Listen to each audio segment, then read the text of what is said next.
Hey guys, I started to read the book by Brene called The Atlas of the Heart, and I am just thinking to make videos whenever I go to chapters that I relate to, and maybe, if you enjoy it, you are welcome to look at my videos and listen to what I have to say about the book and how it connects to my life.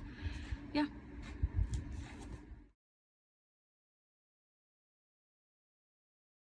I'm gonna start by saying this, okay? I started reading this book because I love Brene. I found Brene during the pandemic because she made a podcast called Unlocking Us. And it's amazing, okay? She's amazing, and it changed my life in many ways. So now I got her book, Atlas of the Heart, right? And I'm barely on page 36, but it just relates so much to me that I feel like, okay, if you're not a book reader, just go ahead and listen to me, because this section has been like so eye-opening to me. It's almost sad, but at the same time it's cool. Anyway, so there are two terms that she talks about. They're called Schadenfreude and Freudenfreude.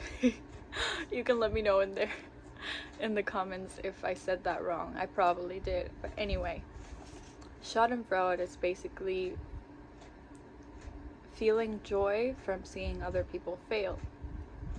Now, she emphasizes that it's not the same thing as feeling relieved that somebody that did something wrong is held accountable for it.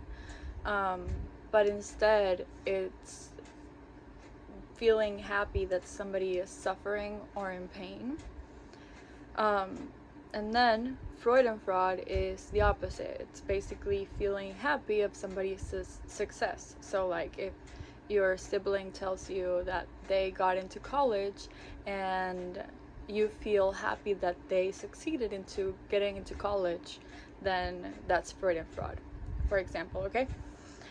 Now, here's the part that blew my mind. I'm gonna read it. It says, in a paper of the World Journal of Psychiatry and Mental Health Research, the psychologist Catherine Chambliss examines the role that Freudenfreude and Schadenfreude play in depression. I have depression, okay? She writes that when others report success to us, they generally hope for an empathic response of shared emotion.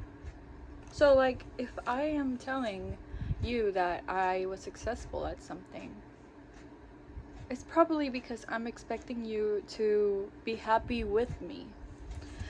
Well, if instead they get a negative, competitive reaction, they may respond with confusion, disappointment, irritation, or all three. Ongoing lack of Freudenfreude eventually can pose fatal challenge to our relationship, and in turn, relationship failure often produces depression. That breaks my heart. You know why? Because growing up, my mom didn't mean it. She still did it. Growing up, I felt like every time I would do something correctly, I wouldn't get praise for it. So it was like I didn't feel like I was being seen by my mother, which is such an important person in my life, or in everybody's life. And I felt like I wasn't seen, and I wasn't feeling that connection to the relationship that I had with her. So that was so hurtful for so long in my life. And yeah, it breaks my heart to read it, because it makes complete sense.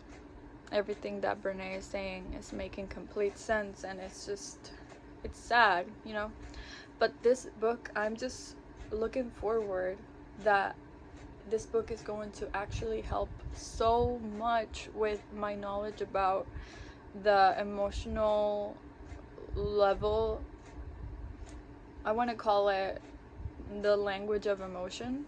Well, the book calls it Mapping Meaningful Connection and Language of Human Experience. So it's basically like building a wider language through our emotions so that I can speak better about it and heal. Yeah.